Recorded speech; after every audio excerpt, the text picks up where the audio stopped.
यह वह समय था जब सत्ता, धर्म और संस्कृति की टक्कर हर मोड़ पर सामने आ रही थी। जब पश्चिम की ओर से उठी एक तूफानी लहर धीरे धीरे आगे बढ़ रही थी, लेकिन इस धरती पर एक और ताकत मौजूद थी।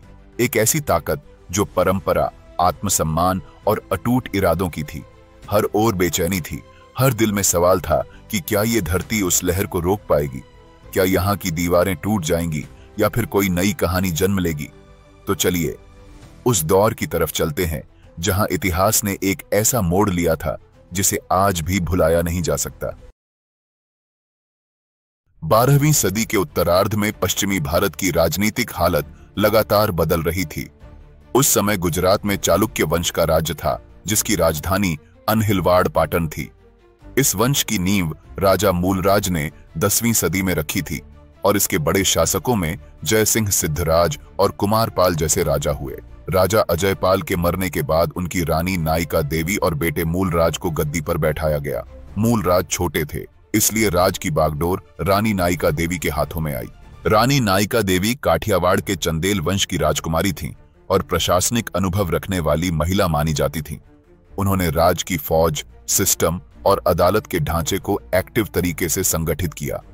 उस समय पश्चिम भारत में चौहान, परमार और चालुक्य वंश आपसी तालमेल के साथ बॉर्डर की हिफाजत कर रहे थे।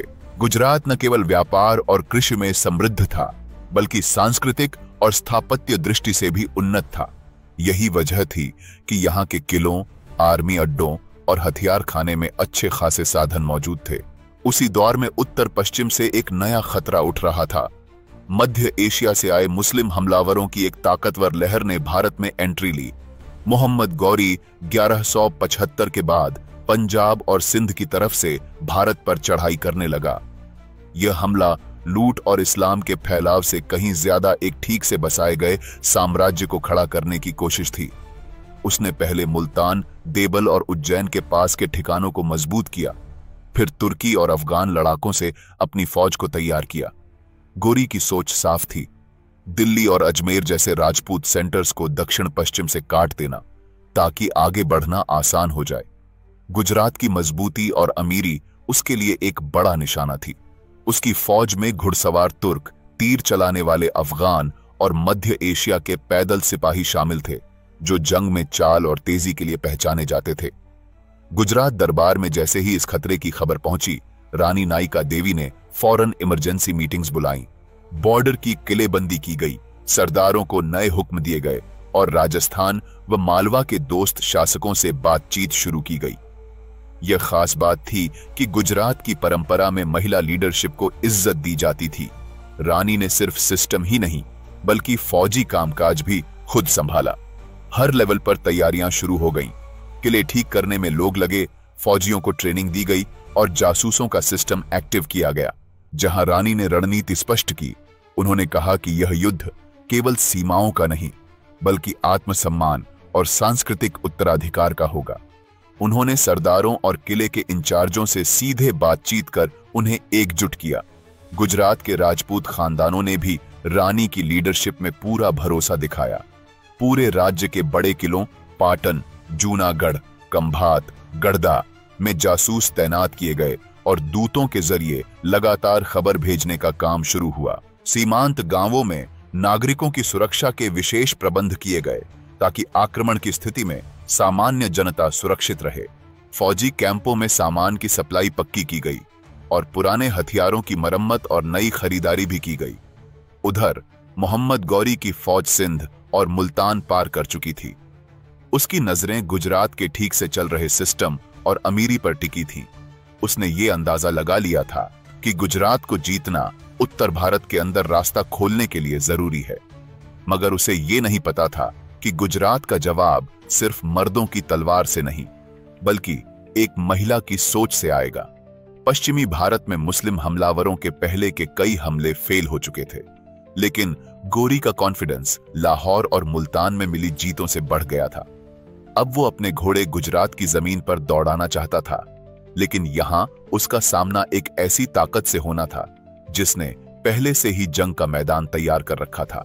रानी नायिका देवी का यह लीडरशिप द्वार भारतीय इतिहास की उन कम घटनाओं में से एक है जहां एक महिला शासक ने सिर्फ राज्य नहीं संभाला, बल्कि बाहर से आए हमलावर के खिलाफ ठीक से संगठित फौजी जवाब की कमान भी संभाली। मोहम्मद गौरी ने गुजरात पर आक्रमण की योजना कई महीनों पूर्व बना ली थी और उसकी सेना अच्छी तरह से संगठित थी।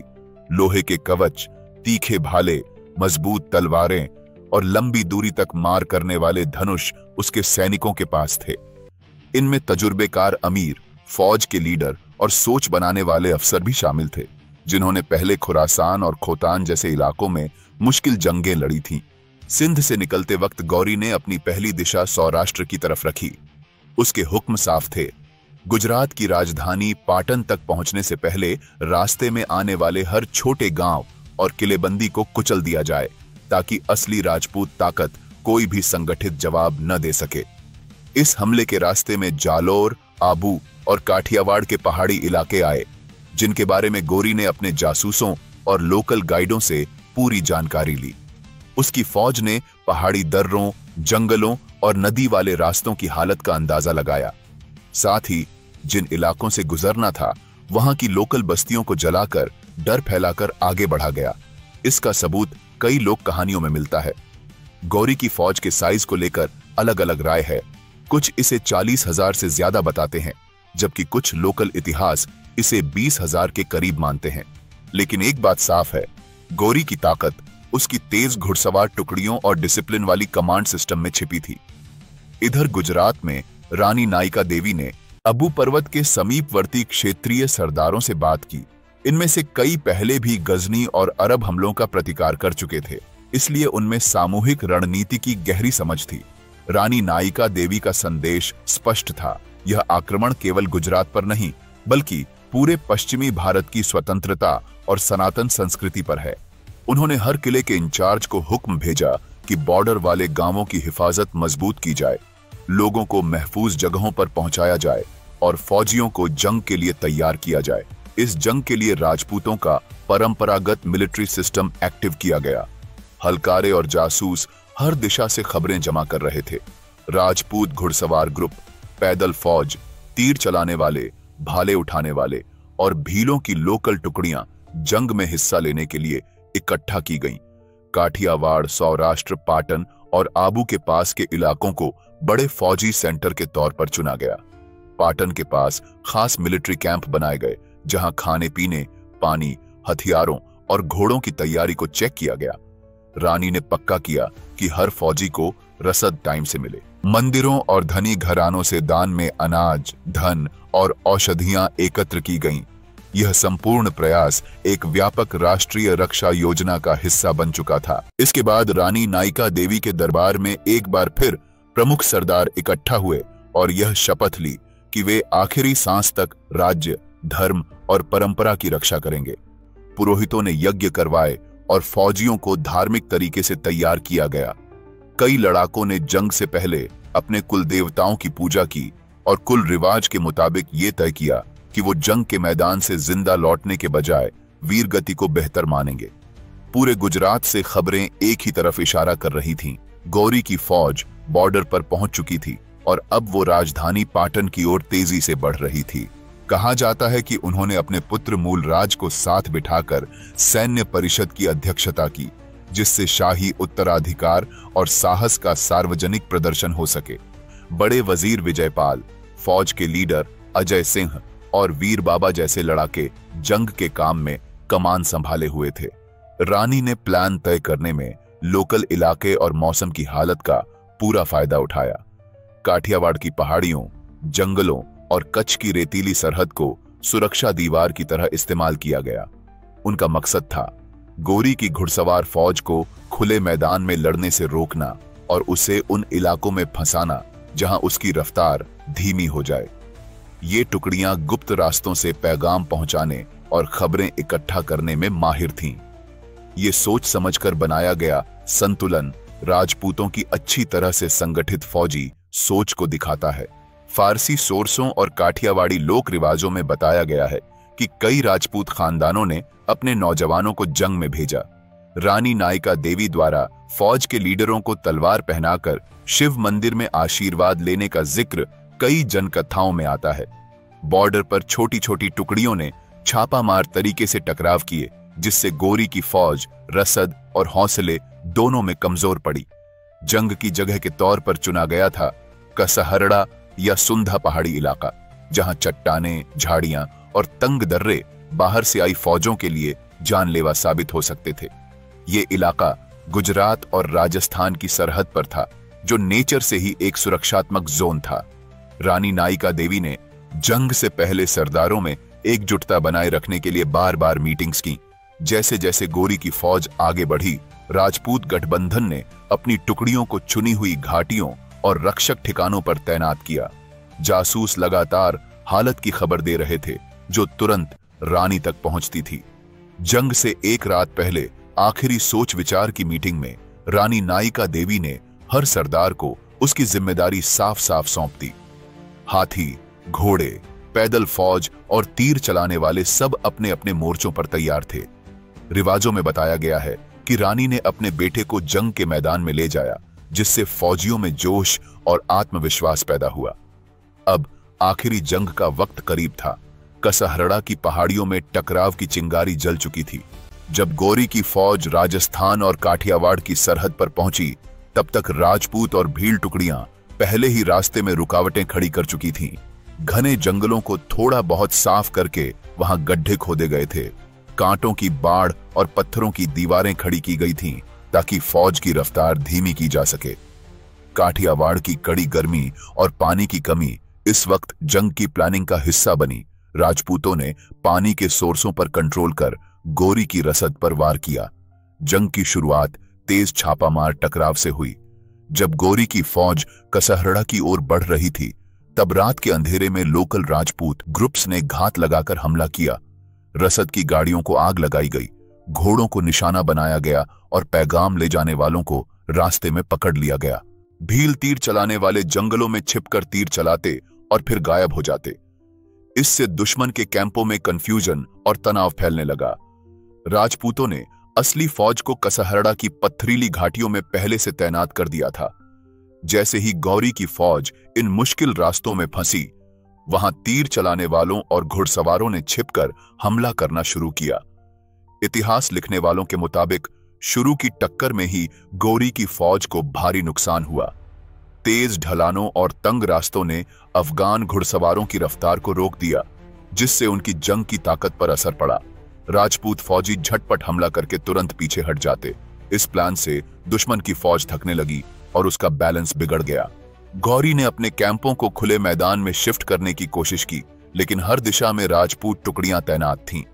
पहाड़ियों के ऊपर से तीर चलाने वाले हमला करते और नीचे से घुड़सवार ग्रुप पलटवार करता। यह टकराव परंपरागत जंग की जगह अब दिमागी और रसद पर टिके मुकाबले में बदल रहा था। गौरी को जल्दी यह समझ में आ गया कि उसकी फौज पानी और खाने की बड़ी कमी से जूझ रही है। लोकल किलों से मदद लेना नामुमकिन हो गया था, क्योंकि राजपूतों ने सारे रास्ते बंद कर दिए थे। फारसी सोर्सों में बताया गया है कि गौरी ने अपने सिपाही लीडरों को हुक्म दिया कि वे किसी भी हालत में इन घाटियों से बाहर निकले, लेकिन हर रास्ते पर राजपूतों का कंट्रोल था। अब दुश्मन फंस चुका था, कड़ी जमीन और फौजी घेराबंदी के बीच। राजपूतों का प्लान था कि गौरी की बड़ी फौज को छोटे छोटे हिस्सों में बांटा जाए, ताकि हर मोर्चे पर लोकल ताकत ज्यादा असरदार साबित हो। गुफाओं और तंग पहाड़ियों में जगह जगह मोर्चे बनाए गए, जहां बड़ी फौज एक साथ अंदर नहीं जा सकती थी। भील जासूसों और गांव वालों ने पानी के सोर्सों को पहचान कर उन्हें कंट्रोल किया, जिससे गौरी के कैंपों में बेचैनी और हौसले की कमी का माहौल बन गया। शुरू की टकरावों में राजपूतों को ज्यादा नुकसान नहीं हुआ, क्योंकि वो अपनी जमीन का असरदार इस्तेमाल कर रहे थे। उधर गौरी की फौज खुला मुकाबला न कर पाने और पलटवार न कर पाने की वजह से हताश हो रही थी। आगे बढ़ने का रास्ता नहीं था और पीछे हटने की कोई सूरत नहीं थी। वो पूरी तरह फंस चुकी थी। ऐसे मुश्किल वक्त में रानी नायिका देवी जंग के मैदान के पास एक ऊंची पहाड़ी पर बनी चौकी से सारा कंट्रोल संभाल रही थी। वो लगातार अपने फौज के लीडरों को हुक्म और खबरें भेजती रहीं। उनका लीडरशिप सिर्फ रात से जुड़ा नहीं था, बल्कि हौसले और जोश को भी बढ़ाने वाला था। रात के अंधेरे में जब दुश्मन साइड आराम कर रहा था, भील और राजपूतों की मिलीजुली टुकड़ियों ने गौरी के कैंपों पर हमला बोल दिया। अचानक तीरों की बारिश और आग की लपटों ने दुश्मन को चौंका दिया। कई तुर्क और अफगान फौजी मारे गए, कुछ रास्ता खोकर जंगल में भटकते रहे। ये छापामार हमला सिर्फ नुकसान पहुंचाने के लिए नहीं था, बल्कि दुश्मन के आत्मविश्वास को तोड़ने के लिए था। गौरी को अब यह साफ हो गया था कि वो एक बड़े और एकजुट लोकल विरोध का सामना कर रहा है, जो किसी एक किला या फौज के लीडर तक सीमित नहीं था, बल्कि हर पहाड़ी, घाटी और मोड़ पर फैला हुआ था। कसहरड़ा की पहाड़ियों में आखिरी जंग की जमीन पूरी तरह तैयार हो चुकी थी। अब निर्णायक फेज की शुरुआत हो चुकी थी। फौज का लीडर कुतुबुद्दीन ऐबक और बाकी अफगान अफसर टकराव को संभालने की कोशिश कर रहे थे, लेकिन मुश्किल हालात और बार बार हो रहे छापों ने फौज का बैलेंस बिगाड़ दिया। इतिहास में पहली बार एक बाहर से आया लीडर, जिसने लाहौर और मुल्तान जैसे किले आसानी से जीत लिए थे, अब कसहरड़ा की शांत घाटियों में थका हुआ बैठा था। वहां जहां जंग सिर्फ हथियारों से नहीं, बल्कि जमीन, पानी, रफ्तार और टाइम से लड़ी जा रही थी। इस आखिरी फेज की जंग में कुछ खास बातों ने जीत का रुख तय किया। गौरी के पास बड़ी घुड़सवार फौज और थोड़े बहुत तोप थे, लेकिन यह इलाका उन्हें कोई फायदा नहीं दे रहा था। अनहिलवाड़, आबू और पाटन जैसे किलों से लगातार राजपूतों को रसद और फौजी मदद मिलती रही। ये जंग एक दो दिन की नहीं थी, बल्कि कई दिन तक चली। इस तरह से इस फेज की जंग ने गौरी की फौज को लगभग बेअसर कर दिया। रसद खत्म, आत्मविश्वास टूटा और बाहर से कोई मदद मिलना नामुमकिन हो गया। कसहरड़ा अब सिर्फ जंग का मैदान नहीं, बल्कि बाहर से आई चढ़ाई की नाकामी का मंच बन चुका था, जहां मोहम्मद गौरी की हार लगभग तय मानी जा रही थी। वक्त के साथ साथ राजपूत फौज के अंदर लीडरशिप की सफाई और लड़ाई की प्लानिंग में तालमेल और ज्यादा मजबूत हो चुका था। सोलंकी, चौहान, परमार और बाकी वंशों के सरदार पूरी एकता से रानी के हुक्म के तहत काम कर रहे थे। हर टुकड़ी को उसकी जगह, टाइम और जिम्मेदारी पहले से साफ थी। रानी ने हुक्म दिया था कि कोई भी लड़ाका अपनी लाइन न तोड़े और बिना इजाजत जंग का मैदान न छोड़े। ये अनुशासन जंग की दिशा बदलने वाला साबित हुआ। अब वक्त था आखिरी हमले का। रानी ने सभी बड़े फौजी लीडरों को बुलाकर साफ हुक्म दिए, दुश्मन को पूरी तरह घेर लिया जाए और पीछे हटने के सारे रास्ते बंद कर दिए जाएं। ये निर्णायक हमला सिर्फ फौजी नजर से नहीं, बल्कि निशानी के तौर पर भी बहुत अहम था। गौरी की फौज अब रसद, पानी और आत्मविश्वास, इन तीनों मोर्चों पर टूट चुकी थी। दुश्मन कमजोर, बिखरा हुआ और थका हुआ था। इस अंतिम क्षण की नींव उन सभी रणनीतियों ने रखी जो रानी नायिका देवी के मार्गदर्शन में बरसों नहीं, बल्कि हफ्तों की तेज तैयारी में बनाई गई थी। काठियावाड़ की पहाड़ियों और कसहरड़ा, सुंधा पहाड़ के पास ये वो पल था जब आखिरी एकजुट हमला करने के लिए राजपूत फौज तैयार हो चुकी थी। और अब वो फैसला सामने था जो इतिहास के पन्नों में दर्ज होने वाला था। जैसे ही गौरी की फौज पानी और खाने की कमी में टूट चुकी थी, रानी नायिका देवी ने सुबह की पहली रोशनी में आखिरी फौजी मीटिंग बुलाई। फारसी इतिहास लिखने वालों के मुताबिक गौरी के घुड़सवार कई बार कंफ्यूज होकर रास्ता भटकते रहे, लेकिन चारों तरफ से तीर, पत्थर और भालों की बारिश में कोई भी दिशा साफ नहीं रह गई थी। प्रबंध चिंतामणि और कुछ वंशवृत्तों में बताया गया है कि जंग का रुख पूरी तरह पलटने के बाद गौरी खुद घोड़े पर सवार होकर भागा। राजपूत घुड़सवारों ने उसका पीछा किया। कई जगहों पर उसकी टुकड़ी के फौजी मारे गए और बस कुछ ही अफगान लड़ाके सिंध की तरफ भाग पाने में कामयाब हुए। प्रबंध चिंतामणि, काठियावाड़ की वंशवृत्तियां और गुजरात राज्य गजेटियर तीनों इस जंग को गौरी की पूरी और शर्मनाक हार मानते हैं। फारसी लिखतों में भले ही इसे रणनीतिक पीछे हटना कहा गया हो, लेकिन भारतीय सोर्सों में इसे बाहर से आए घमंड की हार और एक महिला के लीडरशिप की ऐतिहासिक जीत माना गया है। गौरी के कैंप में बचा हुआ भारी जंग का सामान, तंबू, हथियार और फौजी रसद सब राजपूतों के हाथ लगा। जंग के मैदान में बड़ी तादाद में लाशें, हथियार और टूटी हुई ढालें बिखरी थीं।